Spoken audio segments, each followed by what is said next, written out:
Forgive me while I, let's see now. So this works like this, okay. Forgive me while I do a tiny bit of redecorating, just so that I can talk to you and also see the screen. So I can move this back here. There we go, good deal. So thanks very much. Great to be here in Chattanooga to have the opportunity to chat with you tonight about transit. As Blythe mentioned, I'm one of those people who kind of goes from city to city to city and helps cities think about public transit issues of all kinds. And it's always great to come out and see this kind of turnout, see all these people interested in spending an evening talking about transit. And that's really where it begins. That's how you know that you're going to get somewhere. So one of the things you're going to hear me point out tonight is that there are lots of things that we know about transit. There are lots of things that you all already know about transit. But I'm going to ask you to notice, think about how you know those things. Because tonight I'm going to talk a lot about things that are purely geometric. In other words, facts about physical space that you are not in the position to really argue about, okay? If I ask you how many elephants would fit in a wine glass, think not just about your answer to that question, but also about the kind of certainty you have about the answer to that question. How many elephants will fit in a wine glass, right? That's the kind of certainty I'm talking about. That's the certainty that we're just talking about a fact of physical space, which is that objects don't fit in containers smaller than themselves. We all know this. And it turns out that a lot of what if we could clear away a lot of the stuff that we get ourselves messed up with, a lot of the psychological stuff, we can actually find that a lot of what we need to know about transit is that sort of knowledge. And this is cool because that means you don't need to trust experts because you can think this through for yourselves. And it's funny, it's the 500th anniversary of Martin Luther, who sort of had the same idea, wasn't it? We're talking, so I would basically say this to you as the guy who came here for you to look up at me and think of me as an expert, which is don't believe anything I say because I'm an expert. Believe it if I'm making sense. It is my job to make sense, and if I'm not making sense, don't believe it, okay? So we probably have all seen this famous image or images like it that make the fundamental case for public transit, which is 100 people in a city and how much space they take depending on how they end up traveling, right? On the right, how much space they take on bicycles, in the center, how much space they take if they're on transit, and in the left, how much space they take if they drive. If you want your city to grow denser, which it appears that you want to do from things I'm seeing built all around here and the conversations I'm hearing. If you want your city to grow denser, this problem is going to become more critical. That comes with density. And the key thing is to get a handle on that problem before you get to this situation. Because once you're in this situation, it's too late. People are trapped. And that's Los Angeles. Los Angeles is, you may think of Los Angeles as a car culture, but let me tell you that last November, over 70% of the people in that city voted for a colossal new tax measure to build all kinds of new rapid transit in order to try to get a handle on a problem that is out of control. And what you have in Los Angeles is a city where almost everybody understands that the way the city was built isn't working for them, that they are forced to drive cars, that cars are not only not an instrument of liberty, but something that most people are forced to drive. And the point is to intervene before you get to that point. So it's about space, and as long as I say that can say that it's about space, you can all understand it as well as I can. And it's also important to remember then, that's important to remember now because what's coming at us from a lot of quarters is the notion that it's all about technology and that everything is changing and everything's changing in exciting new ways and we need to throw out all of our old assumptions. You may have heard even the notion that the most important transportation innovation is the smartphone, right? And turns out not to be the case. And the reason for that is that everything we've done with the smartphone has taken a certain amount of friction out of communications. It's solved a bunch of communication problems around transport, like it's much easier, faster, spontaneous to summon a taxi or Uber or Lyft or whatever. But it turns out that the big problem of transportation is not communications. The big problem is physical space. And transportation still happens in physical space, and there are still some facts about that that we can all understand. So if you think about that image of the bus in a street and how little space all 100 people take if they're using it, well, and then that's what it's like if everyone's in a private car. Well now, if everyone gets into Uber and Lyft instead of a private car, now it looks like this, right? And then eventually we're going to have driverless cars, and we'll all be in driverless cars, and now it will look like this. Now at this point, the driverless car people are coming at me and saying, no, no, no, it won't be like that, because once all the cars are driverless, they'll be a little closer together, which is great. I mean, maybe you can squeeze that by 20%, but there's really not much space there anyway. The bigger issue, though, is that it will be worse than this because of a phenomenon called induced demand. And if there is a single fact in transportation planning that everyone who does it professionally understands and that we would love everyone else to understand, it is the concept of induced demand, which is also really obvious. If you make something easier, people will do it more. People will live further away if it's easy to read the newspaper or work while they're traveling.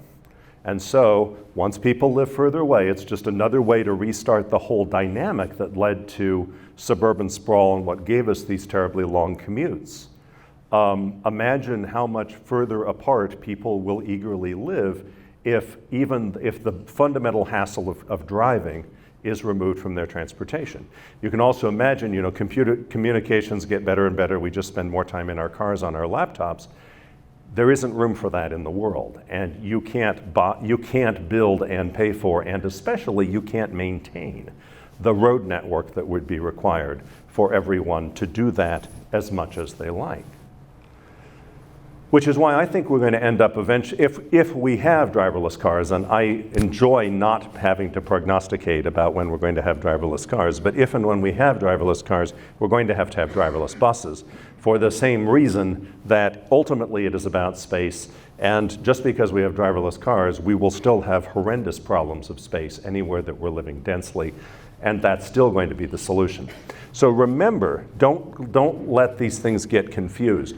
There are 3 different problems with urban transportation that are different, and they have different kinds of solution. So problem, emissions, efficient use of energy. Solution, electric vehicles. Different problem, efficient use of labor and safety. Solution, autonomous vehicles. Different problem, efficient use of space in a dense city. The only solution is to use space efficiently, which means big vehicles, which means fixed route transit. That, in the core, is the argument for why fixed route transit is not going away, for why it is not going to be disrupted, for why, even if some fixed route transit systems are atrophying because the leaders all think it's all about autonomous cars, sooner or later they're going to have to come back because nothing else is going to solve the spatial problem, the geometry problem.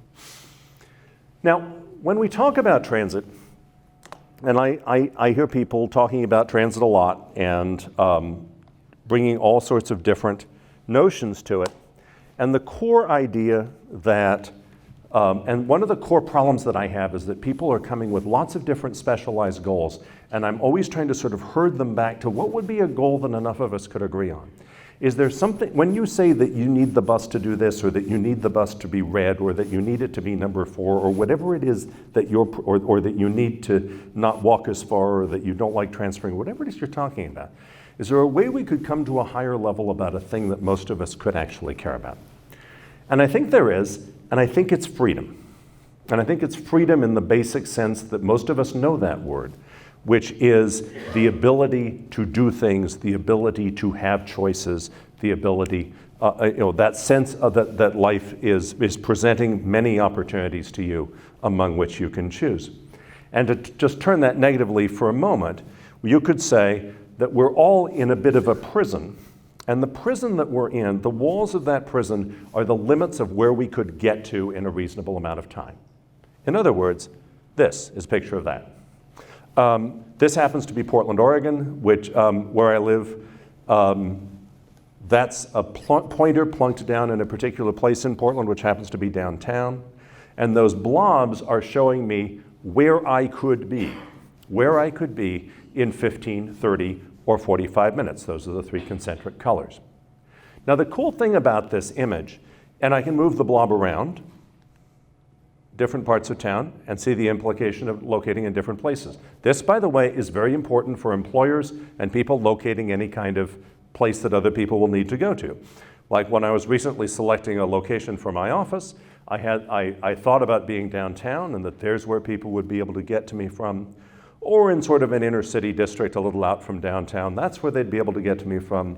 And if I located at the end of a long cul-de-sac in a business park in a suburban land use pattern, that's where they'd be able to get to me from on transit.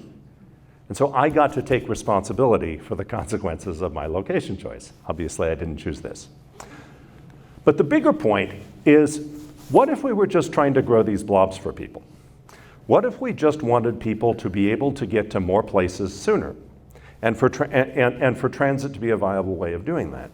Then what we would be doing when we were planning, when we were designing transit systems, is just trying to make these blobs bigger, right? So that people can get to more places. Now I want you to think about how fundamental this is, because I'm not really talking about transportation anymore. I'm talking about freedom. I'm talking about the physical dimension of freedom. That is to say, all of the freedoms that you value that require going somewhere. I know you can have a social life totally on the internet, but there is some reason you all came out here tonight for us to be in the same room instead of just doing this as a webinar. We all know that there are limits to how much of this can be virtual, and that there is a dimension of freedom that is only met by actually going out, doing things, showing up for other people fundamentally.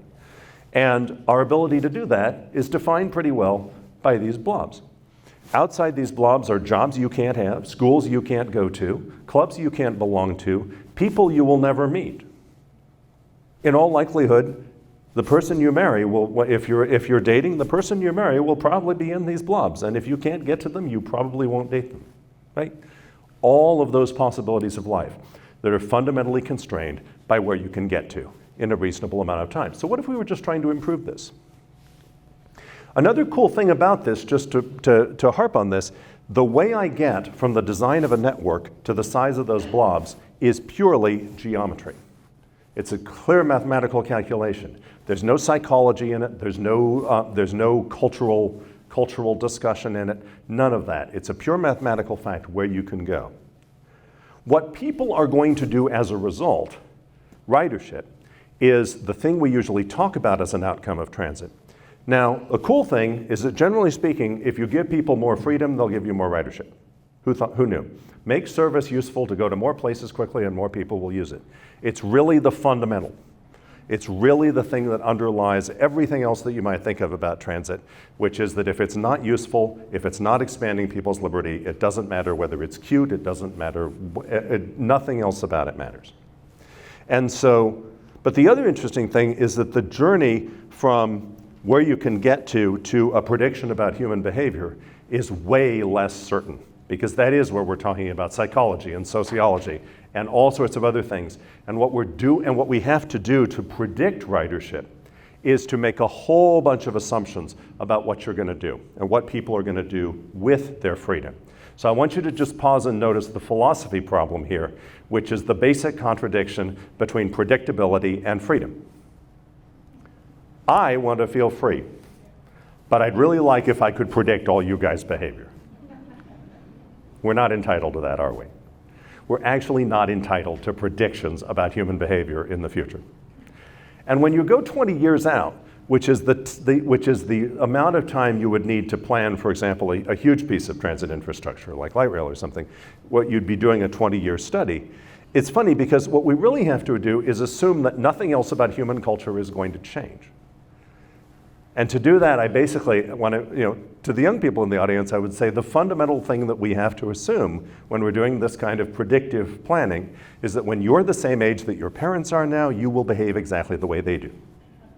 We have to assume that you are copies of your parents. Not everyone is comfortable with that. And what's more, it's not something that history tells us we should believe. Because there's going to be all sorts of innovation, there's going to be all sorts of cultural transformation, there's going to be all kinds of change, and we have no business declaring one way or another what that's going to be 20 years from now. So as you may have noticed, One of the reasons I focus on freedom so much is that I'm tired of hearing about predictions and arguing about predictions when I don't actually believe that prediction is possible. And because I'm not sure prediction is possible, it makes me ask, okay, what could we do together without it? What could we agree upon without having to predict our behavior 20 years in the future? And this, the idea of simply maximizing our freedom, is the best thing I can come up with, the best thing that I can actually describe and quantify and present without us having to get into conversations about predicting each other's behavior, which I just don't think go anywhere. So does freedom maybe matter more than prediction? So if I were going to do this, bear with me, stipulate this. If what I were going to do with the transit system was try to expand everybody's freedom, what would I do? Well, here's basically the recipe, and it turns out also to be the recipe for high ridership. Expand freedom, you're going to get ridership. High all-day frequency, forming a connected network with reasonable speed and reliability, and focused on certain places that are favorable. Let's just talk through it quickly. Frequency. Frequency of transit, how often the vehicle comes, is a cubed value. That is to say, it does three independent wonderful things. It means less time spent where you don't want to be. In the old days, we used to just say less waiting time. But fundamentally, it's less time where you don't want to be. Easier connections to reach more destinations quickly. In other words, high frequency is what combines a bunch of routes into a network. It's what makes it easy to get it from one route to another so that they all start working together so you can go wherever you want to go. And better recovery from disruption. So, not surprisingly, when you run higher frequency, you get higher productivity. Now let me help you with the math here. Productivity is ridership divided by the cost of running the service. And that's on the y-axis there. This is your own network. And a dot for each route. And the x-axis here is frequency, but high frequency is to the left. So what you're seeing is that your most frequent routes are also the most productive. Now that's counterintuitive. That's not immediately obvious because when we double the frequency of a route, we've doubled its operating cost, which means the productivity ought to go down. But in fact, the relationship is the other way. Productivity is highest with our most frequent routes, and you'll see that in your own system. And what's more, you'll see that all over. Because we have this old database where we keep track of hundreds and hundreds of routes at lots of different agencies, and you see the same basic relationship. Higher frequency, higher productivity. Now here's your frequency. Bright red here means every 15 minutes or better. The pink is every 20 minutes. And that threshold 15 minutes is really important because we do tend to find that that's about the frequency at which people feel like the bus is coming soon. I want to caution you, however, that the acceptable level of frequency depends on the length of your trip. And this is very important in thinking about downtown shuttles. Because although 15 minutes is a very reasonable time to ask someone to wait to go all the way out to the east on your Route 4, it's not a reasonable waiting time to go 3/4 of a mile inside downtown. And that's why one of the great challenges of downtown circulation is you need to be able to pay for extremely high frequency, like you've done on your north-south shuttle, but it is a larger challenge inside downtown areas. But that is your only high frequency route, just one. In your system now outside of downtown. The other thing the reason I have to bang the table about frequency though, is that if you're a motorist, when I'm mostly explaining transit to people who are themselves motorists, who support transit but don't experience it in their daily lives, I'm often up against the fact that frequency is the thing they seem to not get. They often go very quickly to speed and reliability. Let's make the bus go faster, which is great. It's great to make the bus go faster. But frequency is the first necessary condition before even that's worthwhile. If it's not coming soon, then the waiting time will erase any benefit from the bus going faster. Getting the waiting time down is the crucial thing. And I have trouble thinking about, okay, what happens in the experience of someone who never takes transit? When do they have this experience? Well, elevators, traffic signals. There are very few situations in your life where you are stopped until something happens. And so this is an aspect of the transit experience that I really need to help people get across. So, if you live in a nice suburb and you have a nice house with a driveway, imagine that there is a gate at the end of your driveway that only opens once an hour on the hour. And that's the only time you can get your car out. That's frequency. That's what I mean. If that were your situation, you'd realize immediately that the problem is not to get the road to go faster, it's to get this gate to open more often, and that is exactly what frequency is. That's why a lot of work has gone in, this is really just in the last decade, in branding or promoting frequency, transit agencies showing just their frequent networks as a simpler bus network that can jump out and should be emphasized because it's useful to so many more people who can't wait very long. But now I have to get to a harder point, which is that we can't run excellent transit service everywhere. You can't, nobody can, and that's because the outcome of transit, the effectiveness of transit, is so dependent on the nature of the place you're serving. This is difficult. We would all like to be able to, it would be great to be able to say, look, transit is this thing we can just spread out over the city and everyone will have some. And everyone can experience it the same way.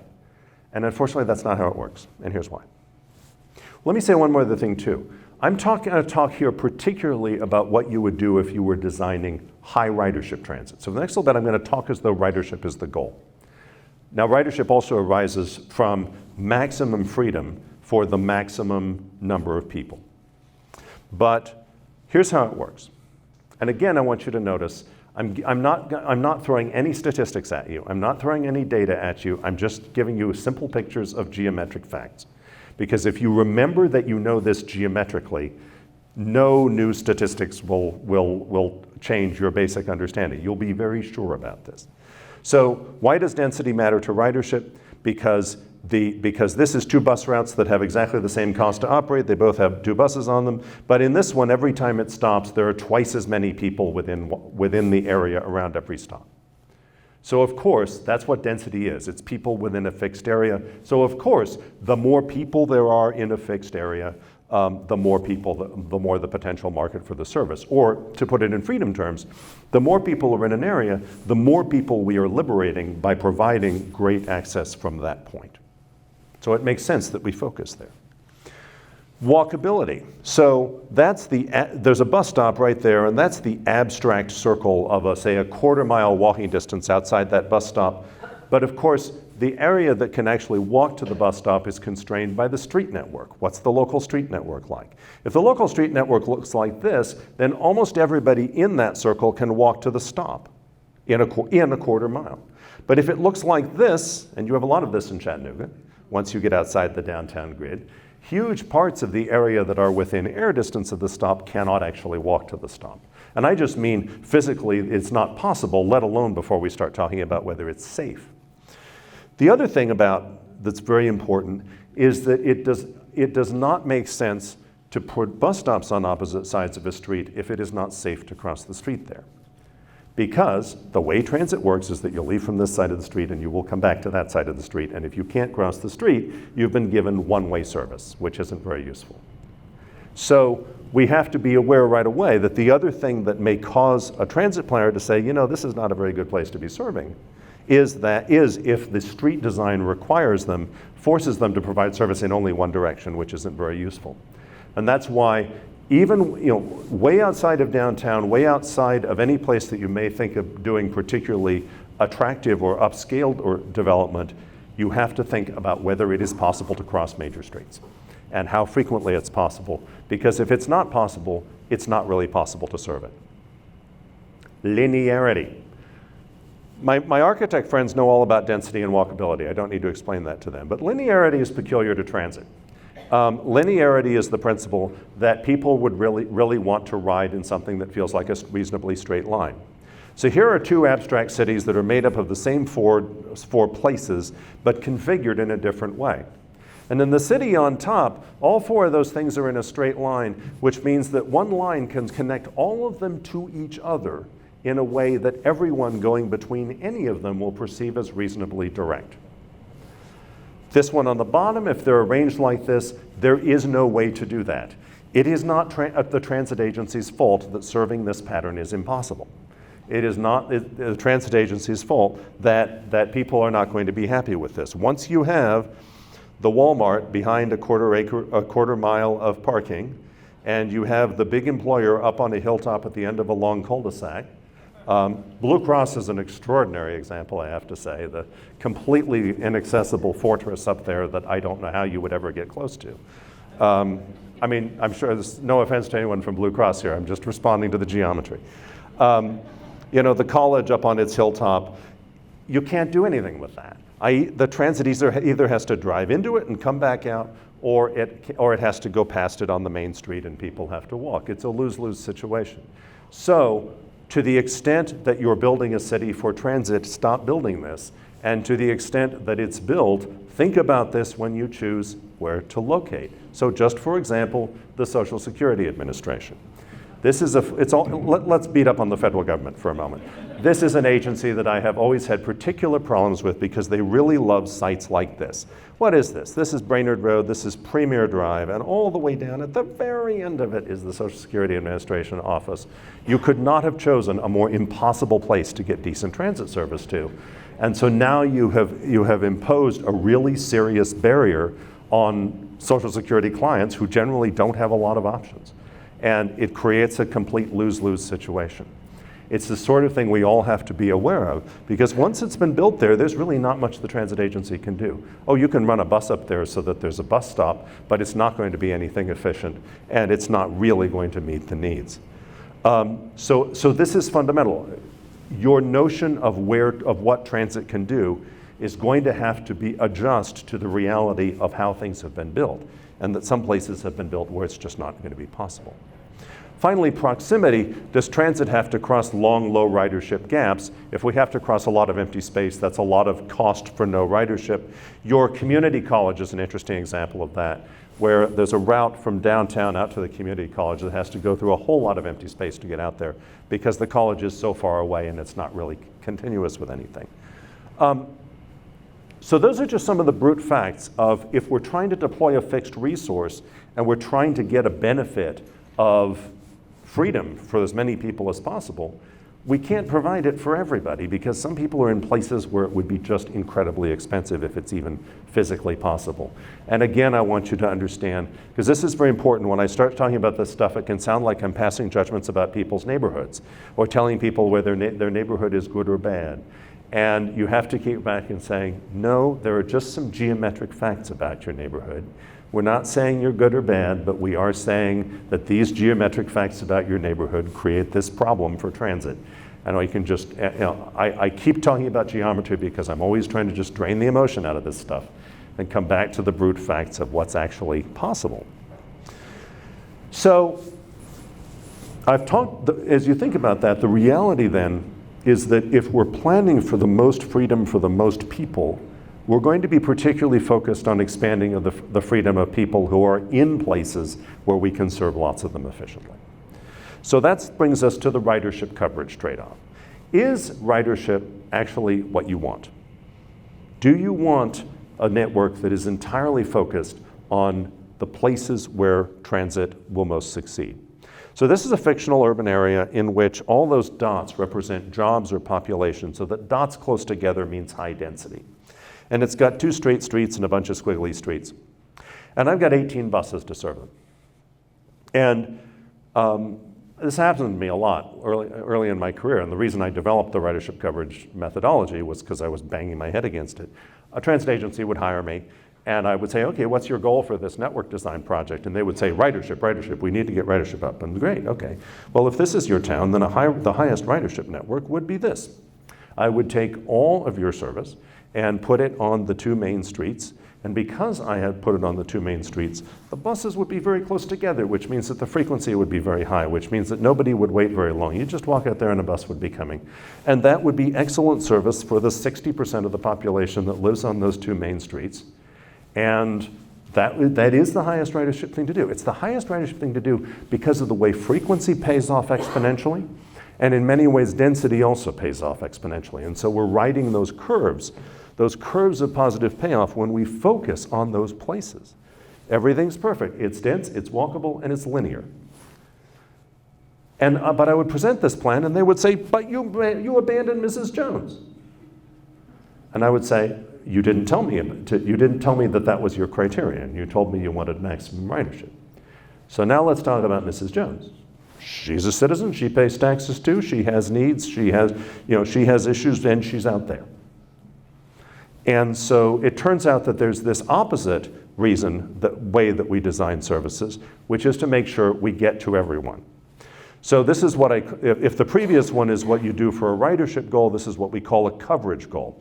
And the coverage goal is fundamentally some service for everyone, access for all, leave nobody behind. Who can be against that?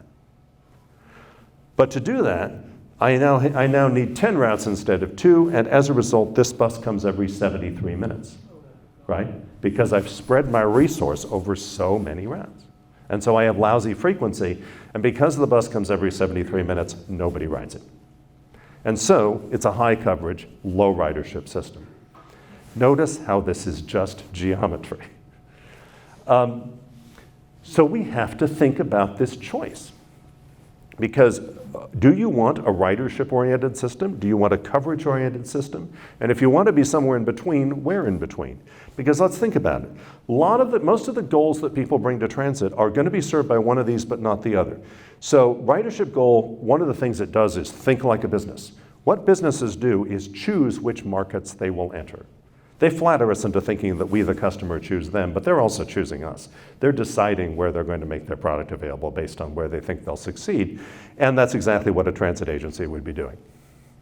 By focusing on dense development, people who want to redevelop dense areas are obviously going to like this. It focuses on them. All of the environmental benefits of transit arise from transit being ridden rather than transit existing.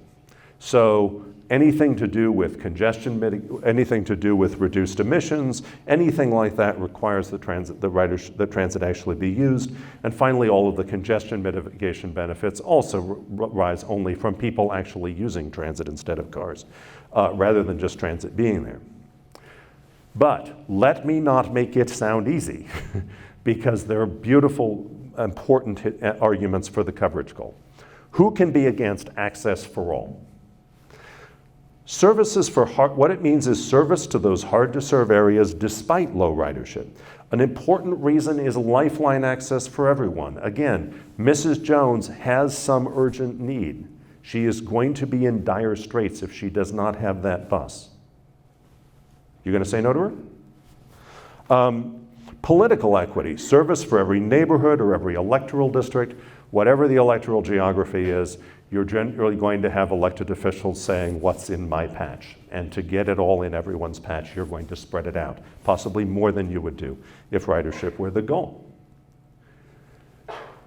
So it helps to choose a point on the spectrum.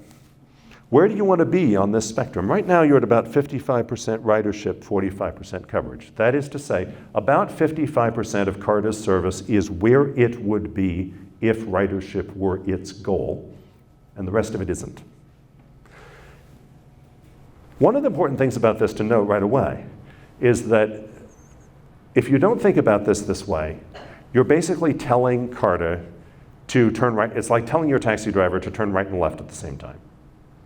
And then when he can't turn right and left at the same time, you yell at him louder.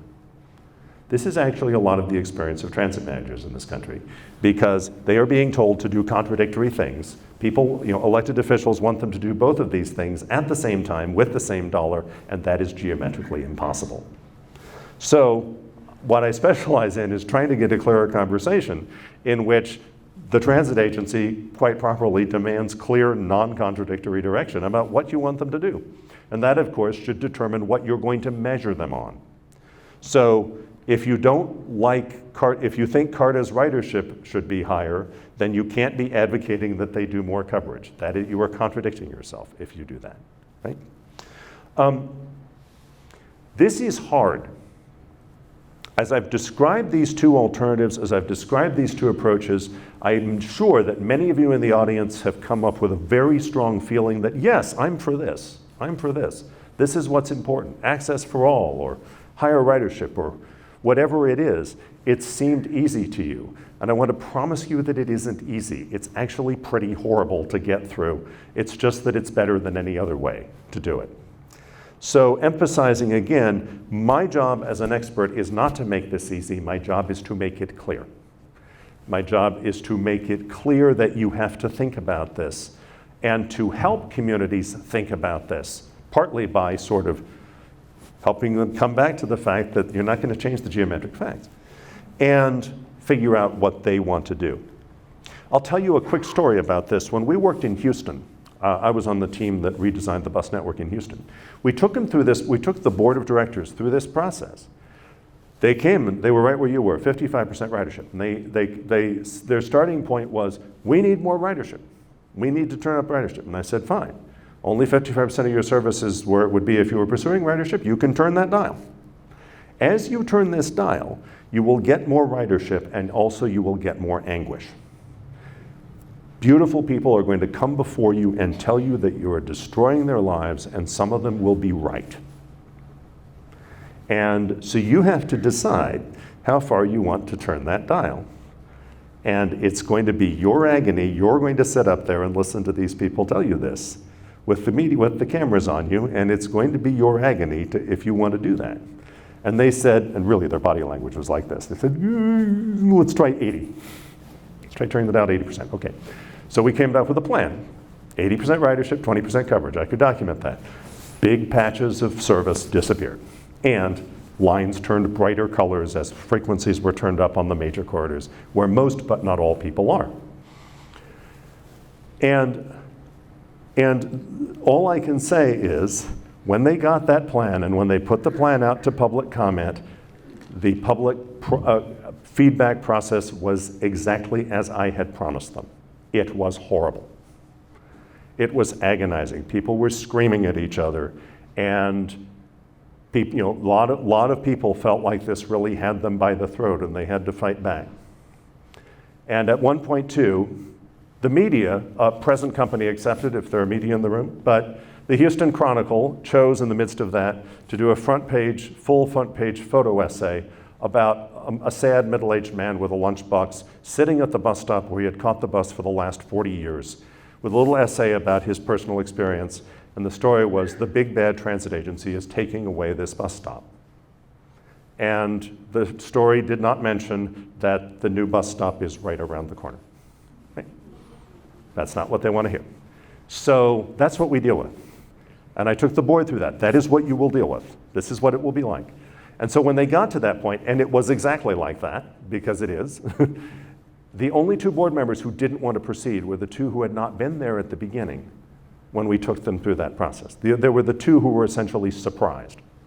The rest of the board, it was a horrible experience for them, but it was the horrible experience that I had prepared them for and that they needed to expect. So if you're thinking, yeah, a higher ridership, denser, high-frequency system, that would be great, and we should cut other service to pay for that, please don't pretend that that's easy. Please don't pretend that increasing coverage, sending buses further out into the outer parts of the city is easy either. It's difficult. And if I could just end with one other note that may be challenging for some people, but that's really fundamental to how transit actually succeeds. It's that successful transit is diverse. And what I mean by that is that if you watch the New York City subway, if you go down into some of the most successful transit cities in the world, systems in the world, and I should include a lot of bus systems. The buses I ride back home in Portland are also very, very diverse. The millionaire in his three-piece suit sits next to the guy who washes dishes in his favorite restaurant because the service is useful to both of them.